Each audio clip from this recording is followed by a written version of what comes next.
决策者根本不觉得现在的经济问题是个问题啊。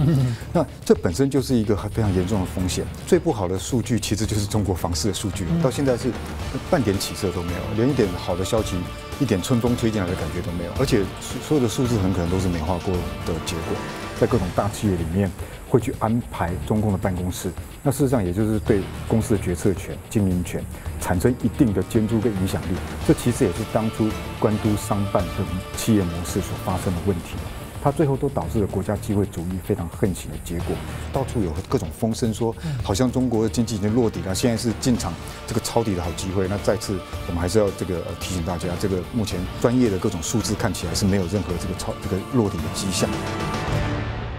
新闻大破解，回答新闻，大家好。《华尔街日报》上周报道中共党魁一句话“通货紧缩有什么不好”，这句话是吓坏了许多人。最近还有另外一个吓人的小道消息，不少人担心中国的房企龙头万科有没有可能最近会破产？2025年呢会是一个倒闭潮吗？那中共吹捧宣传的所谓中国模式，在2024年似乎是走向彻底破产的一年。此前就有许多人警告。预言中共的困境，也对北京提出了许多警告。例如，在2024年的诺贝尔经济学奖得主，他们获奖的是12年前的研究；还有早在1980年末呢，走出文革牛棚的经济学家杨小侃就警告有一个后发劣势。不过呢，中共在各方面呢，似乎这几十年来还是选择了一条路走到黑。那现在美中的新冷战呢？各国全世界在问中共的本质究竟是什么？2004年的《九评共产党》这本书呢，曾经破解了中共的9大基因。2024年呢，经济学家许成刚的新书则解析了集权制度的基因。我们今天就来好好谈一谈。我们介绍新的新闻破解来宾台湾大学经济系教授樊家忠老师。同学好，各位观众大家好。欢迎您那近期呢有一些小道消息大家听了就是蛮震惊的，说网上传出中国房地产的龙头企业万科集团有可能会出现破产情况。那它是有国资背景在2008年是喊出要活下去，2024年呢是被认为是可能走到一个活不下去的境地。但中共在上半年的时候呢，被认为是曾经想要出手帮助它度过债务危机。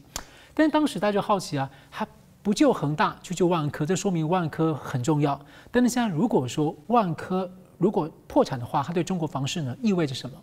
是这样这个东旭跟我们两个在这边讨论这个中国房市的问题，也不是第一次了，好像已经很久的时间了。我预期未来我们还会有机会又回到这个题目来讨论中国房市的问题。原因是因为首先我想跟大家 update 一下，就是中国所有的经济数据看起来目前呢，当然有一些稍微好一点，有一些很不好。那最不好的数据其实就是中国房市的数据到现在是半点起色都没有，连一点好的消息、一点春风吹进来的感觉都没有那而且所有的数字很可能都是美化过的结果。那万科为什么会有指标性的意义呢？因为万科是一个这个原来在中国这个房市下行这个房地产泡沫这个结构里面呢，它算是一个财务不这么严重的那这个债务问题没那么严重，财务相对比较健全的一个房企。所以呢，如果它都出问题的话，就代表说整个房市的状况是每况愈下。那么这个那目前传出来的消息，当然还没有被媒体大幅度报道。不过呢，也有很多西方的媒体已经提出警告，就是说万科在未来这个也就2025年这一年它会面临很多债务危机的这个时间点会跑出来，因为它很多到期的债务要偿付。那目前看起来它偿付的能力会非常糟糕。那目前还有一些其他的数据也显示，就是说万科在今年第3季的时候亏损了100亿人民币。哇！然后呢，大家想说是不是短期的现象？结果也不是，第4季呢亏损80亿那也许稍微缩减一点。那这个数字也可能是美化过的数字。不过原则上看起来整个趋势，今年上半年还稍微健康一点的趋势呢，在下半年整个恶化的非常的严重。那么预期呢，由于它的销售的这个情况是每况愈下，所以销售的情况没有改善，所以预期接下来1年的风险的确是非常大的。而且下半年还是中共出台了所谓的许多的刺激措施的时候，是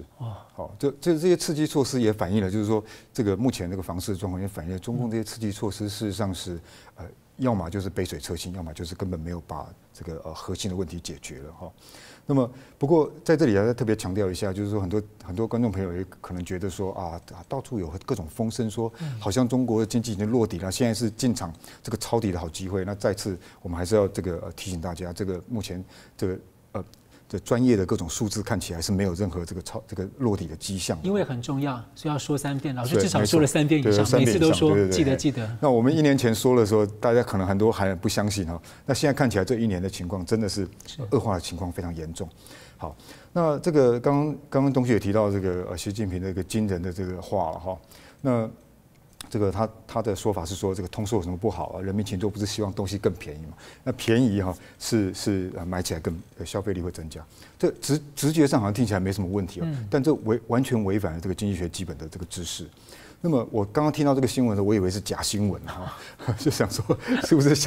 不是坊间的一些那个奇闻异事哈？那后来才发现这个新闻的来源是《华尔街日报》哈，那显然是有经过充分查证的结果。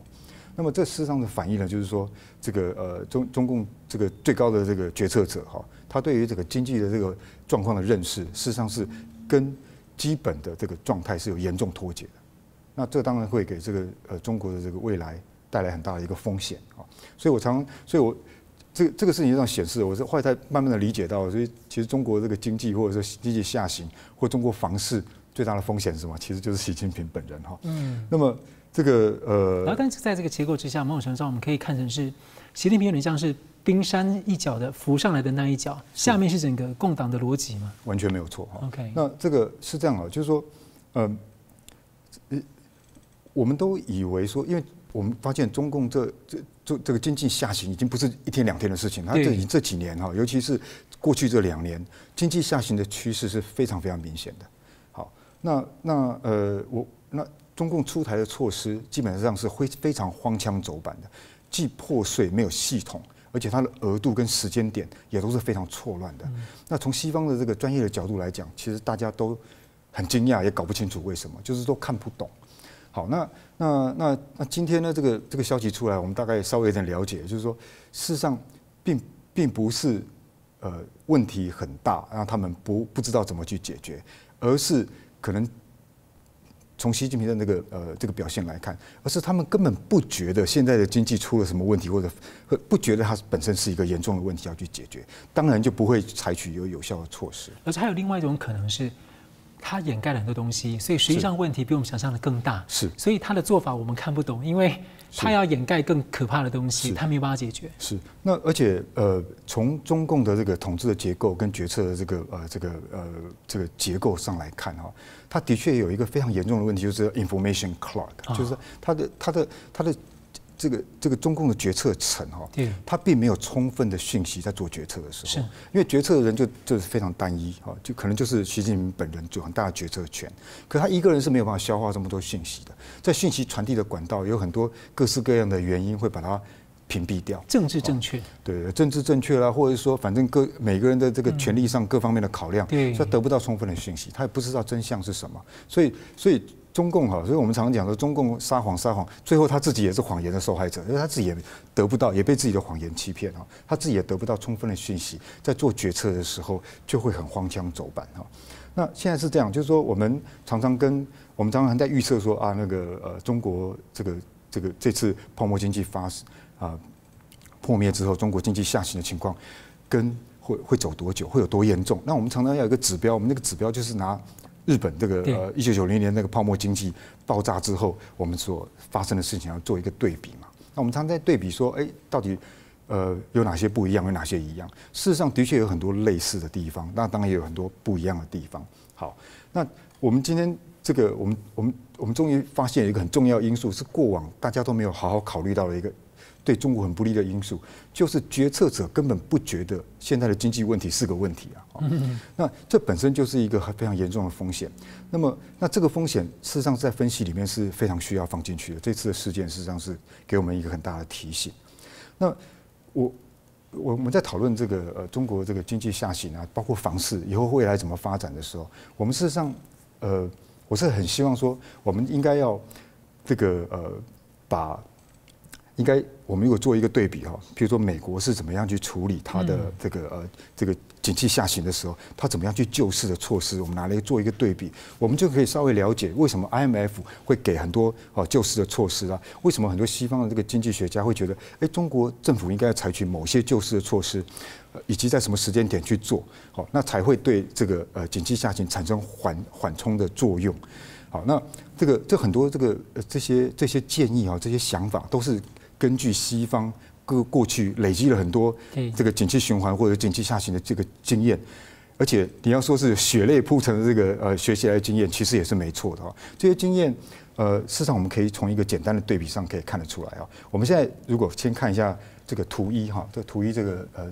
显示，这个显示的是这个美国联邦理事会的资产负债表哈。那这个图我们以前也讨论过了，但在这里呢是要给大家特别看一下2020年美国疫情发生的时候，然后这个美国政府怎么样去回应，而且在什么时间点去回应啊，去减缓这个经济冲击造成的这个恶果哈。那我们原则上可以分成2个部分哈，第一个部分就是所谓的货币政策，第二个部分是财政政策。那美国政府在货币跟财政政策上，其实采取了很快而且很严厉的措施。好，那这个我们看这个图哈，这个图是这样子，2020年的这个疫情是3月的时候发生的，美国是这样子，美国的疫情是全世界是比较晚发生的。那最早发生当然在中国，中国发生了之后呢，那台湾事实上是很快就受到影响，在2月的时候受到影响。可是呢，美国政府那时候采取了很快的措施，就是禁止中国的游客入境。好，那所以中国的这个疫情那时候没有从中国直接传到美国去，而是先传到欧洲，因为欧洲并没有做边境的管制，所以欧洲像这意大利啊、像法国这些就非常严重的那个传染啊。那事实上，可是美国并没有对欧洲这个进行边境管制，所以欧洲的游客跟那个运输就把疫情传到了美国，所以美国相对是在3月中旬的时候，然后疫情才比较明显的在爆发。那疫情爆发的时候，在2个礼拜之内货币政策就采取了非常快的这个反应。那第一个就是那个 Fed 就直接把利率分2步骤直接打到0了，就是联邦基础联邦基金利率就直接打到0。那第二个呢，就在很短的时间之内就进行了无限量的 QE 还实施也加上逆回购。那3个月之内实施的规模达到2.7兆美金，2.7兆美金换成人民币大概19兆、20兆左右的规模。好，那这个2.7兆美金呢，是是直接把这个基础货币打到这个经济体里面去，也就是说，这在3个月之内就做完了这件事情。那这个规模呢，已经远超过了现在我们中国看到的经济下行它不断的一点一点出台的所有的救市措施的规模的加总都没有达到这个人家3个月之内做到的规模那另外呢，这只是而且连最近的这个中央经济会议刚12月开完的中央经济工作会议的结论也非常让人傻眼就是他事实上都做了一些政策的宣示，说我2025年以后可能要做这个做那个，然后洋洋洒洒列了非常非常多的这个条条框框的东西可是我们都没有看到具体的措施是怎么出来的。也就是说，对景气下行的情况已经这么严重，到现在还在做政策宣示而已，具体的措施事实上是非常之缓慢的。那么除了我们刚刚讲的这个 QE 还有等等这个货币政策之外，事实上还有非常非常多的这个措施那这个措施念下去都非常长的一个 list， 包括所谓的 CARES Act， 然后 PPPLF， 然后 PMCCF， 然后 TALF、MLF， 就这些措施都是特别针对，比如中小企业，或者说针对这个一般的这个家户或者是会进行的这个纾困的一些措施，这些也是都在几个月之内就做到的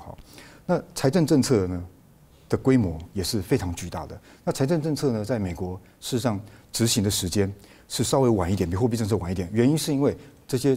很多大规模的财政政策必须经过国会的批准那么，所以那不像那个 Fed 直接就进行这个决策是非常快的。可是呢，在10个月之内，那这个美国政府出台的这个各种纾困跟救市的财政政策达到4.6兆美金之多。那4.6兆美金就甚至于这个规模，当然就是远比现在大家我们在中国的救市措施看到的规模来的大的非常多倍的尤其是所以这里面有2个重点要讲。第一个，在处理这个景气下行的时候，你的规模会非常的重要那第二点，时间点也非常的重要。那么，所以美国政府就是为什么可以在这么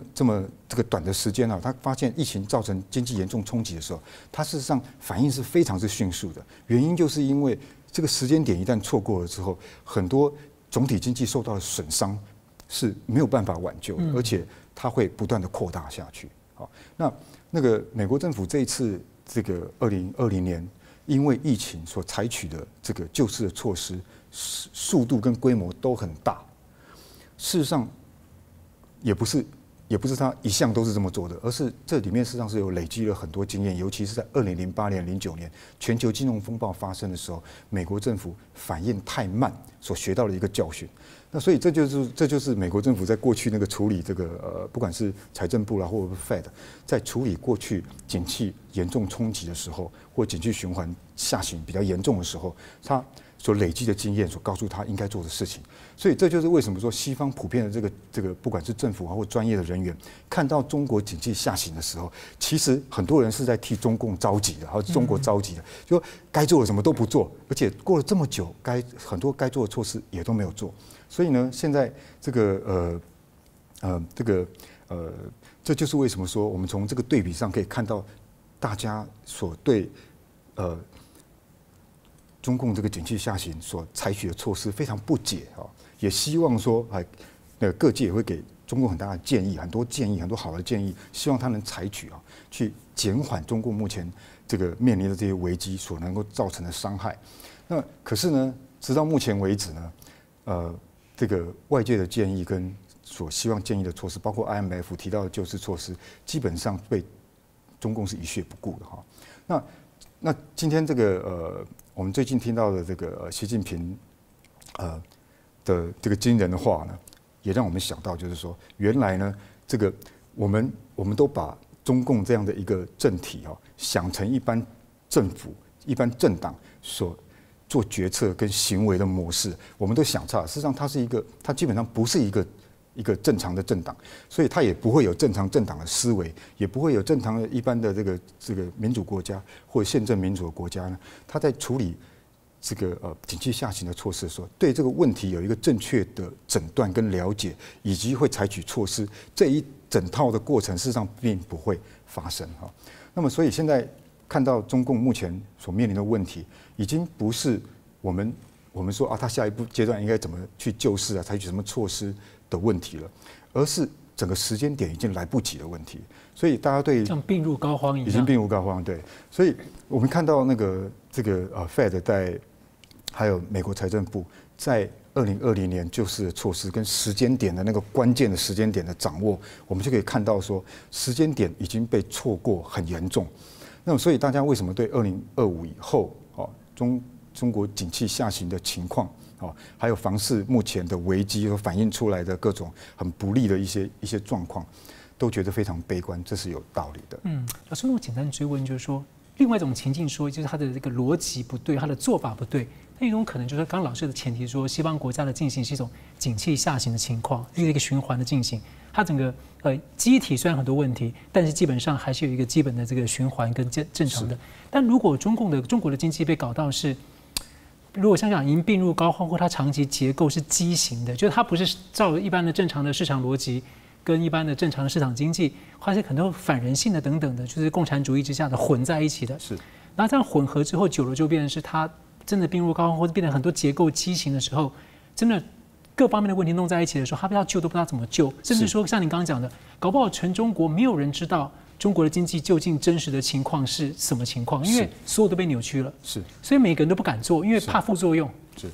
这里面就涉及到这个中共体制里面的结构性的问题。对，那一方面就是就过去在这几年在中共发生的政治跟经济上的挑战事实上是很多因素一起发生。对，包括它的经济结构性的转变，包括它的这个经济循环的部分也在一起发生，也包括它国际上的关系，以及对这个贸易上的这个中美贸易战之后所造成的冲击，所有各种不利的因素，还有包括当房地产的泡沫的各种不利因素一起加在一起了，并发。对，这是并发症，就本来好像只是一个小问题比如说就像一个人生病，本来也只是一个伤口，可这个伤口引发了蜂窝性组织炎，然后引发了败血症，这个败血症引发了他原来的高血压，所以各式方面问题一起爆发出来，所以就变成了一个这个多重的问题，一个结构上非常难以处理的问题。那的确是，就像主持人讲的，是有这样的现象，就有可能。好的，非常感谢，我们马上回来。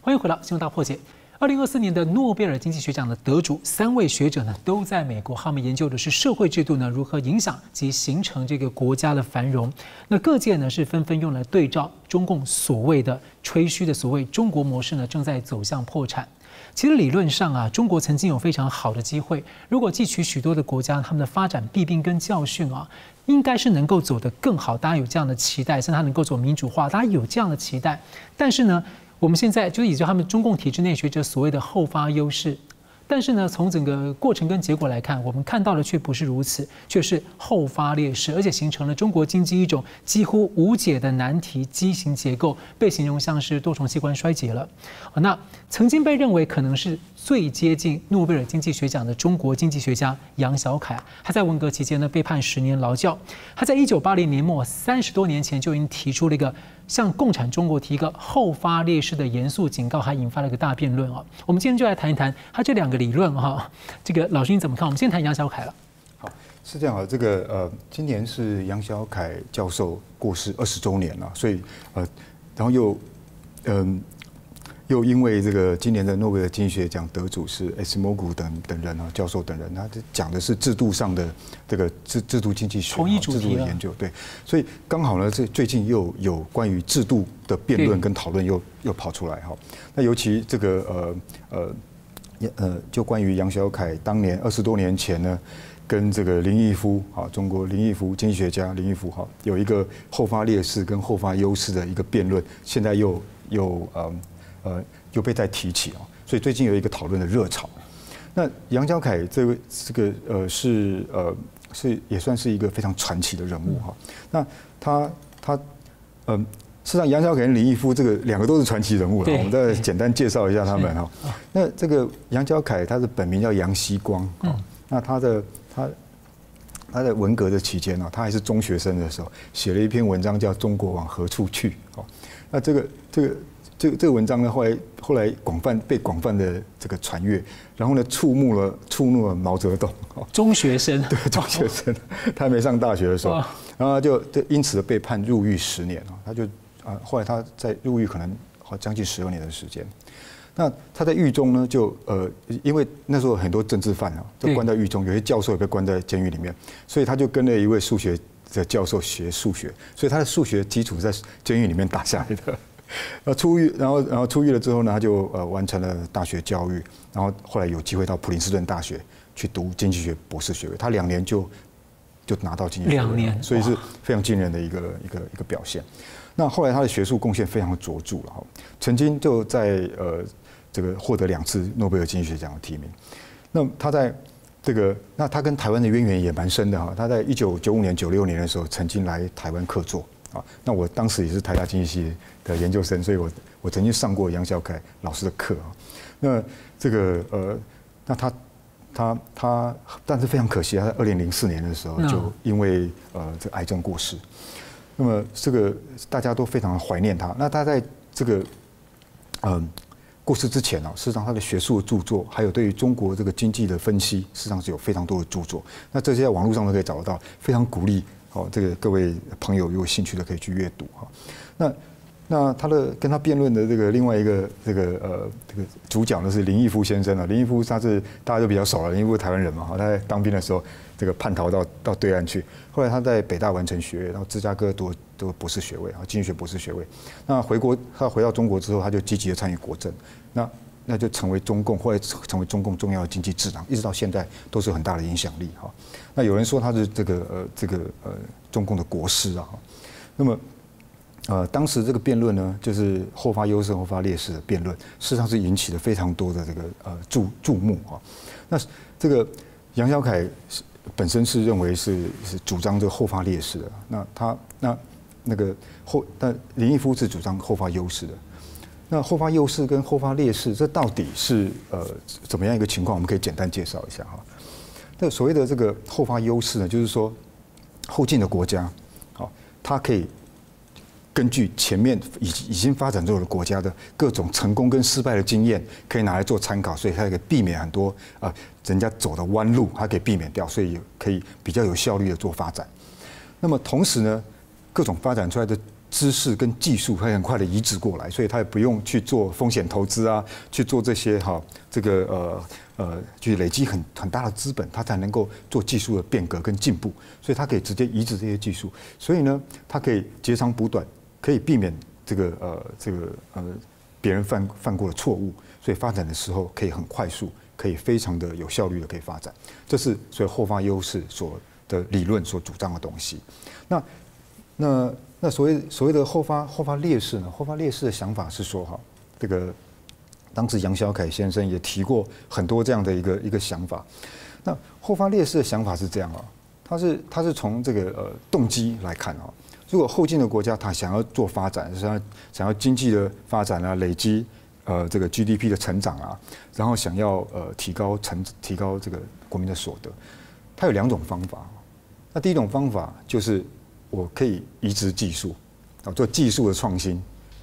然后就可以提高生产力，这的确是一个快速简单的方法。另外一个方法就是做制度变革。那制度变革就是走上这个欧美的道路那建立一个政治、法律跟这个就经济的制度自由经济的制度，都是对整个全面的这个经济的这个身体跟体质整个练好，然后再去练武功但是大家要知道第一个方法的成本是比较小的，第二个方法是非常辛苦、成本非常高的，而且对一个集权政权来讲，他要采取第2种方法。基本上他是要做这个政治上的变革，但是这对他的这个统治权力会形成挑战，所以他不愿意做这个事情。所以从动机上来讲，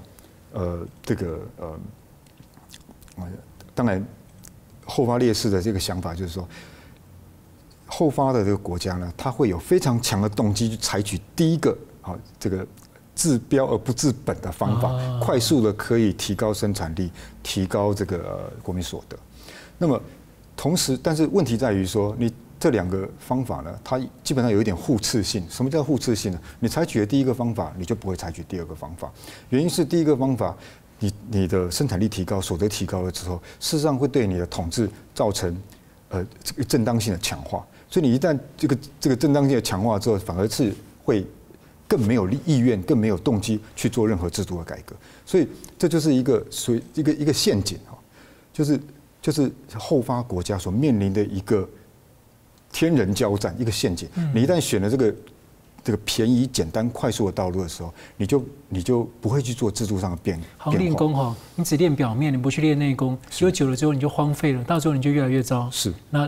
而且你会依赖第1种方法，而且你就不会去采取第2种方法。那么，所以这就是所谓后发劣势的这种想法。那杨小凯提出这种理论的时候，并不是一个狂想，他事实上提出了非常多的证据那当然，这个小凯的论著非常多了，我们稍微把他的重点摘录出来，所以解读一下他当时提出来的证据是什么。那他提出的这个论据有2个很重要的一个支持的一个证明第一个就是美国等这个进步的国家。包括西欧、美国等等进步的国家，都是先建立了宪政民主的制度之后，然后先把私有产权、法治的制度都建立起来之后，才开始经济快速的发展的。对，那么这个包括甚至于后来比这个明治维新也是这样的。明治维新事实上是采取英国的制度，所以它事实上是政治、法律、这个社会结构，包括经济上的这个变化，它是一起整个体制的一个变化跟改革，而不是说所有基本的结构都不动，而只是在技术上做改变而已。那这是一个第一个例子。那第2个例子是后发劣势一个典型的例子，主要还有另外2个典型的例子，一个是战后的苏联的经验，另外一个是清末的洋务运动。那这2个国家都是在20世纪这个转换的时候呢，跟日本作战，然后失败的国家那清廷就是甲午战争嘛，那俄国呢就是日俄战争。那这失败呢，就对国家冲击很大，就引发了各种改革跟那个变革的一个措施那么，可是这些措施呢，后来都以这个改变后来都以失败告终。尤其清末，比如说就引发了洋务运动。那洋务运动基本上就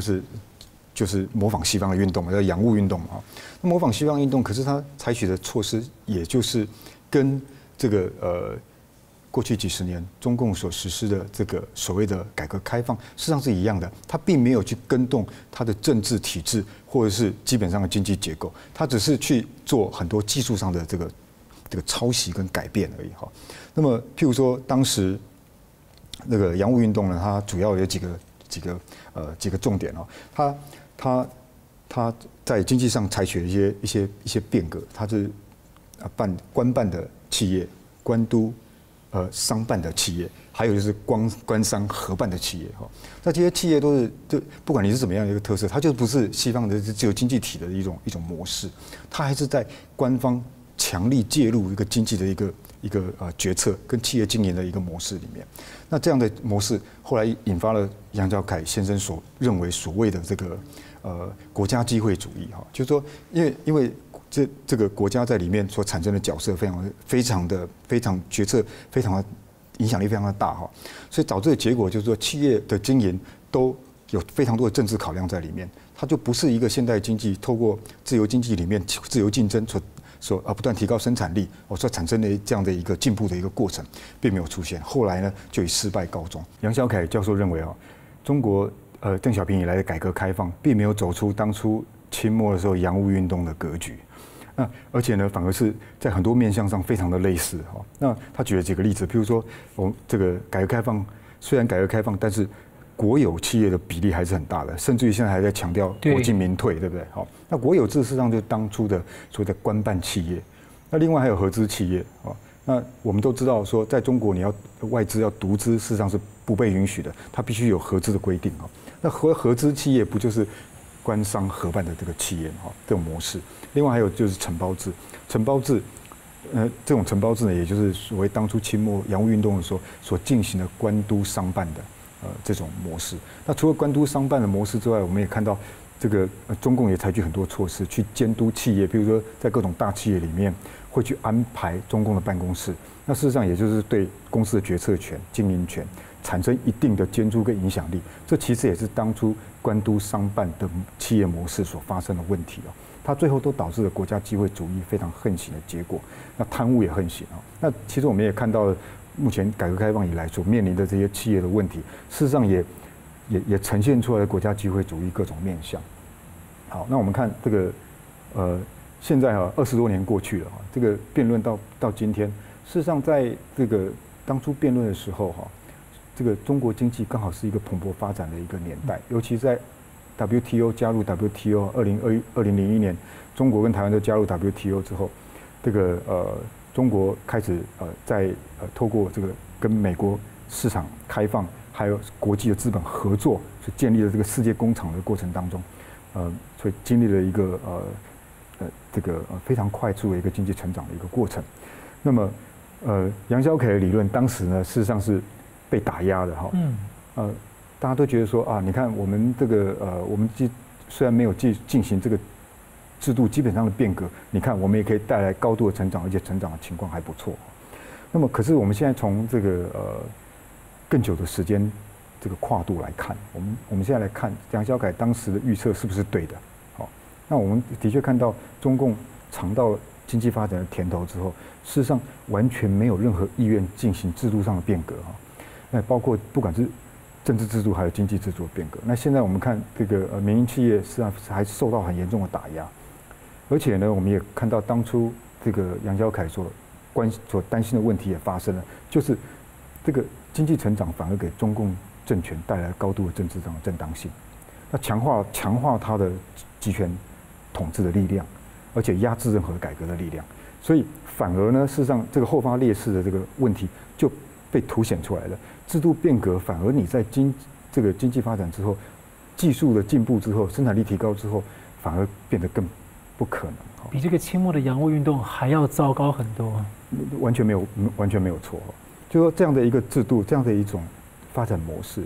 它也许能够创造出短期的成长跟荣景，可是它不是 sustainable， 它不是一个可持续性的一个发展模式。那么这就涉及到什么样的制度或什么样的经济发展模式才是好的制度、好的发展模式的问题这就回到了这个今年的诺贝尔奖得主了，就是 MIT 的教授 Acemoglu 还有其他2位经济学家这个所研究的主题。那这个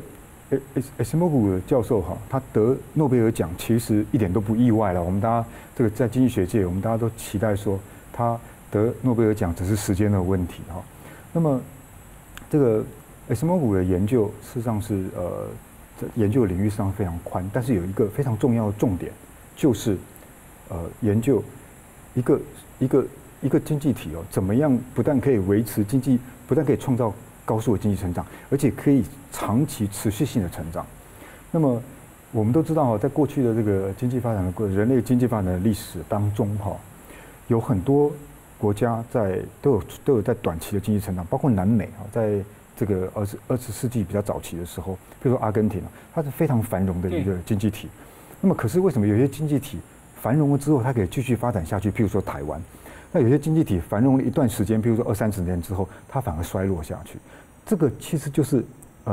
这个Acemoglu这些教授们想要了解的问题的核心那么所以那讲到这个长期的经济成长，我们可以举一个例子譬如说我们看那个图2就是美国这个过去的这个经济发展的这个过程，这是美国过去200多年来美国立国以来的这个 GDP 的成长。因为它的纵轴是 log term， 所以它的这个斜率其实就是经济成长率好，这个经济成长率，大家看这个看起来整个像是一条直线，这个直线这200多年的呈现一个直线的状态，当然中间有些波折，但是大致的直线的这个状态是一个非常特殊的一个发展的一个状态。意思就是说，它虽然经济发展没有说像有些国家这种爆发式的说某一段时间有10%、15%的成长，比如说台湾的1960年、70年代就是这样成长的它没有这样的一个经济发展过程，可是呢，它却是在200多年持续性的在一个成长的过程中，这是一个非常这个人类这个经济史上非常少见的一种现象。好，那但是呢，却是一个大家期待的一个经济发展的一个过程，就是说它虽然中间有些波折，可是它可以长期持续性的这个成长的力道一直不断的出来那么过去呢，那个经济学对于长期经济成长是什么样的一个原因导致的，基本上有提出了3种假说。这3种假说呢，也跟这个 Acemoglu 后来研究是有关系的那第一个假说就是地理位置地理位置假说。那地理位置假说是我们可以用下面这个图3来看，为什么会有地理位置假说？地理位置假说是说基本上你在比较温带跟寒带，你比较有经济发展、长期经济发展的优势。那相对于热带来讲，那我们这个图就显示我们的确看那个南北回归线中间的一些地区跟国家，它的确是在这个所得跟经济成长是比较差的一种情况。那反而是在比较温带跟寒带的地方，它的发展比较好。那这种假说，它的一个论据是说，在比较热带的地方靠近这个赤道附近的地方，它的由于温度比较高所以它传染病非常的严重，所以它自然环境里面会有很多不利的因素，使得人的生产力会下降，而且是长期的下降的一种状态。它就不像这温带和寒带的国家比较没有这样的问题，所以长期发展的结果就会按照这样的一种地理安排的模式，会造成所得跟这个经济上的差异。不过呢，这样的一种说法后来被推翻了，也包括这推翻的其中一个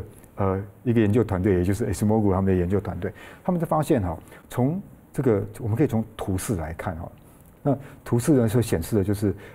我们如果从就是500-600年前的1500年，公元1500年的时候，有一些经济发展的指标，譬如说都市化程度的指标还有就是跟现在，然后跟这个纵轴我们现在这个经济发展的状态来做一个对比。那如果说地理位置假说是正确的话，那么应该是过去500-600年前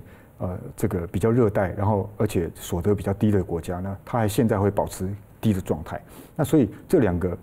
这个经济发展不同时期的经济发展的指标，应该会有一个正相关才对。可是呢，这个证据上显示却没有这样的一个正相关的现象，因为在1500年的时候呢，有很多比较落后所得低的地区，现在反而是经济发展非常好。那有些是相反的，当时发展不错的，那现在呢，事实上是变成经济发展比较差的国家。所以这个地理位置假说呢，事实上是不太能够经得起所谓证据的检验。那第二个假说是所谓的文化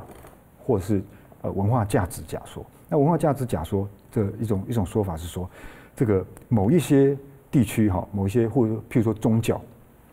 那譬如说基督新教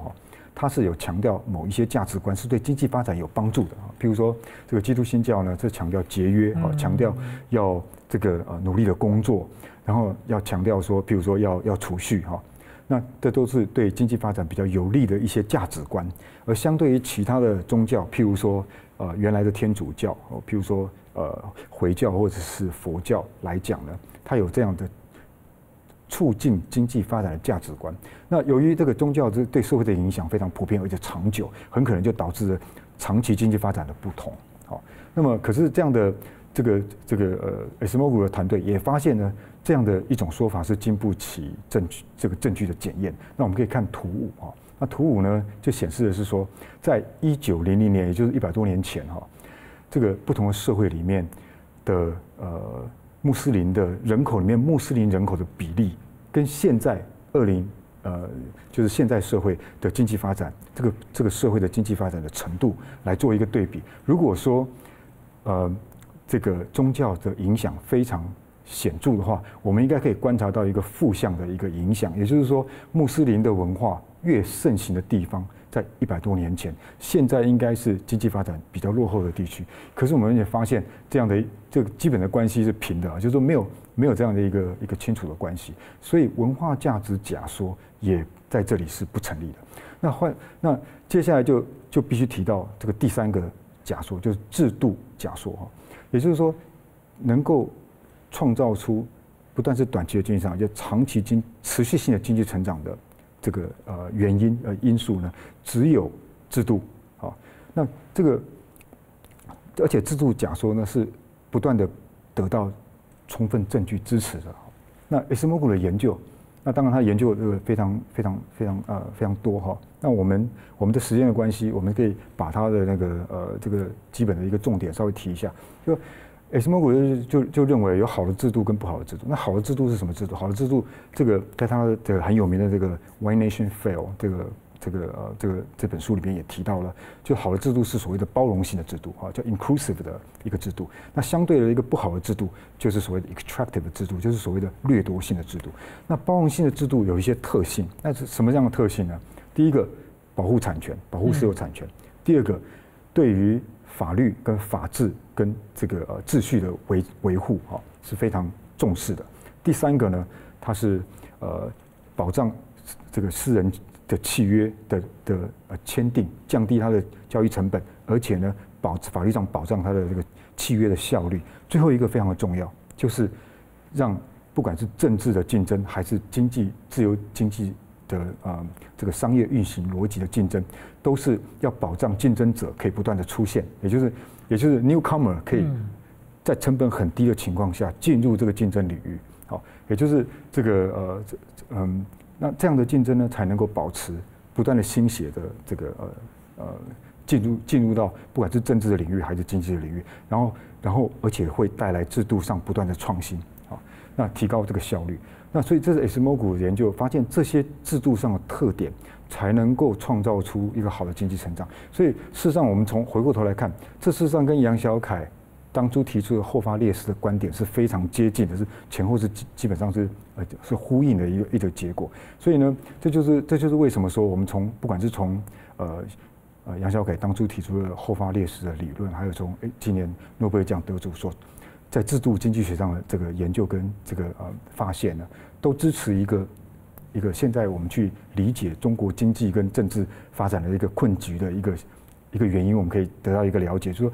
不做制度上的变革所导致的这些困局，现在慢慢的在中国目前所看到的一些经济下行的现象，我们都不断的可以观察到。我甚至刚刚听老师刚刚形容的时候，我甚至觉得说，传统中国在中国古代一些朝代，那个经济贸易很旺盛的时候，它那个整个社会的包容性、制度的开放性、包容性，都比今天的中国大陆恐怕可能要好的更多一些。没错，是的。然后刚刚你这样听完之后，就想到今天的海耶克，而今天海耶克他提出他的一个学说，在批判共产主义对经济的影响跟对人性的影响的时候，其实他不被看好。但是后来就是共产主义的经济走到后来不行了，他的学说反而就得到诺贝尔奖。对，所以好像今天又重演这样的历史。是。好的，我们休息。非常相像。好的，我们休息一下，马上回来。欢迎回到《金融大破解》。刚大家探讨啊，中国大陆怎么走到今天这样的境地啊？中共为什么在很多地方呢选择一条路走到黑？它的基因到底怎么回事？共产党到底怎么回事？2004年出版的《九评共产党》一书啊，掀起了4亿人退出中共的大潮啊。书中曾经提出了9大基因。那最近呢，当然热烈讨论的是一个中国旅美经济学家许成刚教授他的新书。他也几次来台湾演说对话交流啊，他认为呢，集权制度是压垮了苏联，中共将会走出这样的后尘。他研究这个集权的制度基因，他认为完全看不到中共国的出路。那所以我请教老师，你怎么看他提出这样的一个制度基因的观点？来介绍一下。对，我们今天的确很多话题都环绕了制度这样的一个影响啊，来讨论。那包括许成刚教授所写的新书《制度基因论》哈。那这本书的主旨是什么？这本书我自己读的心得是它是一本教大家怎么认识中共的书啊。好，那因为中共是一个非常特殊的政党，甚至于它从许教授的角度，它其实不是传统意义的政党哈。穿着政党外衣，不知道它什么东西。Exactly， 你叫它一个 political party， 实际上蛮奇怪的，因为它共产对它事实上是一个非常特殊的一个 entity 啊，一个主体啊。那它也非常具备欺骗性。那所以这就是为什么许教授需要花10几年的心血，写一本书教大家怎么认识他。我觉得这是这本书的主旨。画皮的感觉。没错哈，就是说，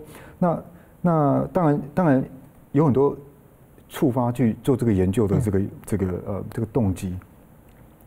这个问题的起源之一哈，就是邓小平发动了这个改革开放以来哈，中国的政治跟经济体系仍然是一个集权的体系嘛。那么，当初大家这个改革开放之后，那中国的这个社会有一定的开放，那中国又加入 WTO 之前呢，那个苏联也解体，所以种种的这些事情发生哈，让各界觉得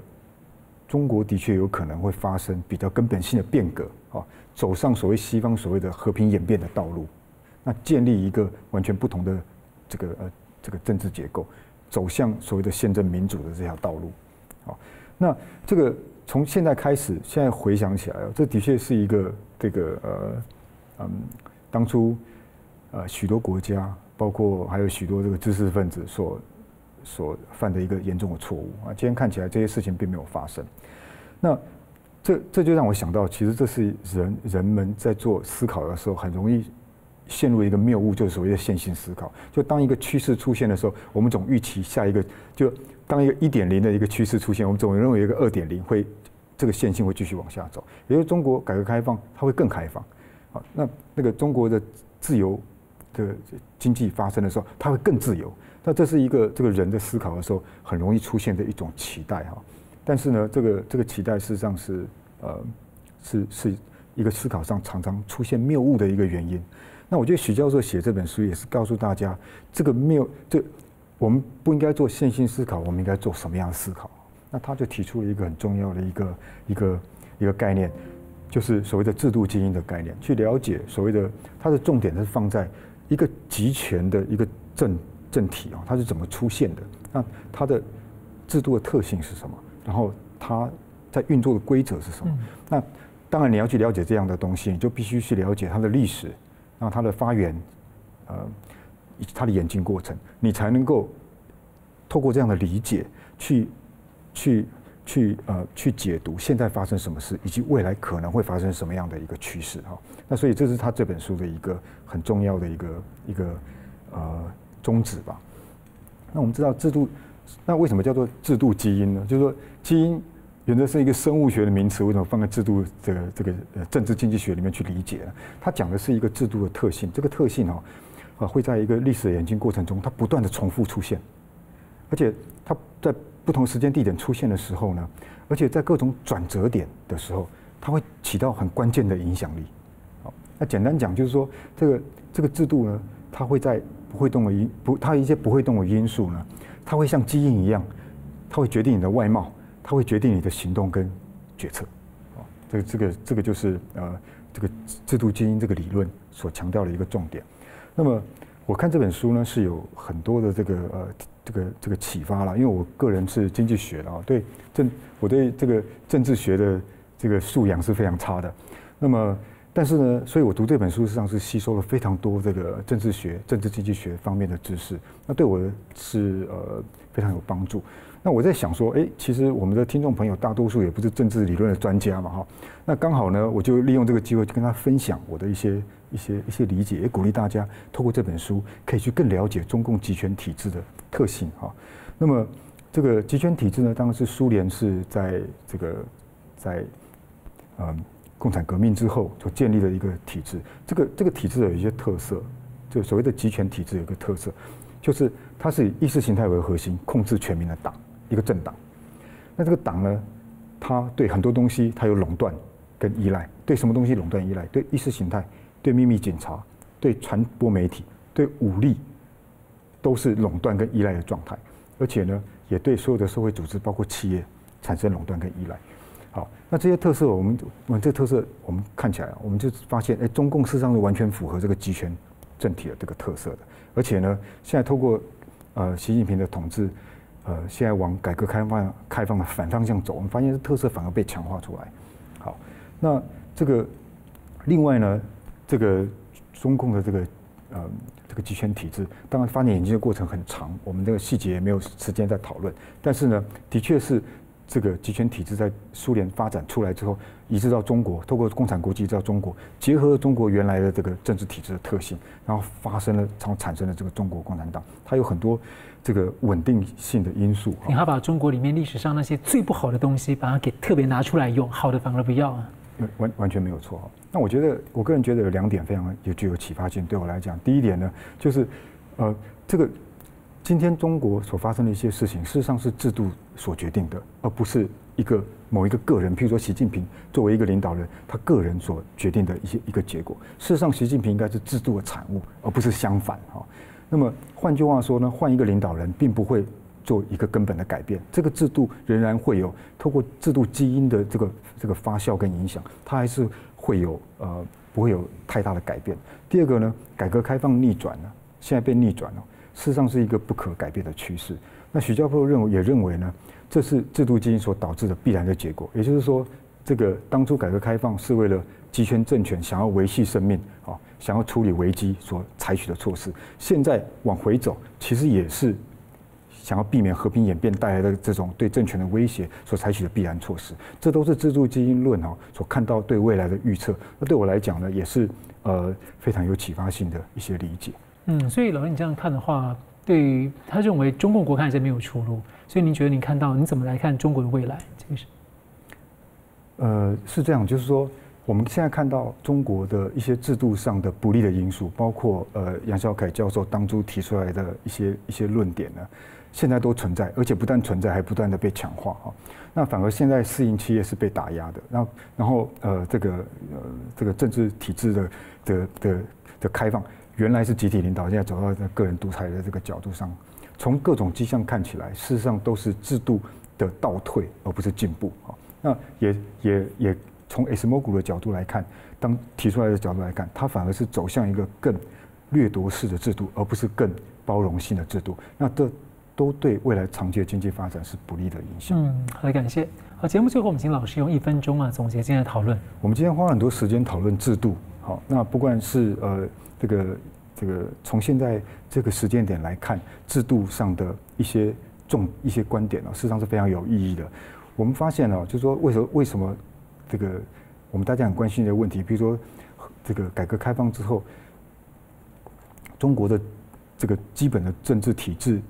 跟经济的结构并没有发生这个结构性的转变，中国并没有走上一个所谓西方所期待的宪政民主的道路，那反而呢，在习近平统治下，还有往回走的这样的一个趋势。我们从杨小凯当初提的后发劣势的理论，以及今年诺贝尔奖得主 Acemoglu 教授所提出来关于制度经济学上的研究，我们事实上可以找到非常多理论的这个看法。那这些看法呢，事实上对于未来的预测，会是非常悲观的。原因是因为如果不进行制度的变革，中国想要维持一个长期的经济成长是缘木求鱼的。那问题就是说，制度的背后有意识形态或者说文化的支撑，所以觉得现在新冷战大家都注意到这一点了。所以看起来就不只是制度要变化，不管是中国等等，很多价值观都需要重建跟复兴。好，非常感谢老师的分析，感谢观众朋友的参与，也欢迎大家到新平台干净世界来订阅新闻大破解频道。我们每周1、3、5再见。新闻大破解的观众们，大家好！非常感谢大家对我们的支持和帮助。那我们在 YouTube 上呢，成立了一个新的子频道，叫新闻大破解随选。我们把呢相关的这个就是精彩片段都汇集在一起，来方便大家分享给朋友们。那么也希望大家能到此频道来按赞、订阅以及分享给更多的朋友。而另外呢，我们在一个新平台叫做干净世界，有新闻大破解的频道。我这里要特别跟大家推荐，干净世界真的是非常好用，有许多它很重视隐私，而且呢没有暴力、色情等等，很适合合家观看。所以也鼓励大家到干净世界来订阅新闻大破解的频道，并且呢还有相关的 App 也可以跟你的朋友分享。那很感谢大家的支持，新闻大破解，我们每周1、3、5再见。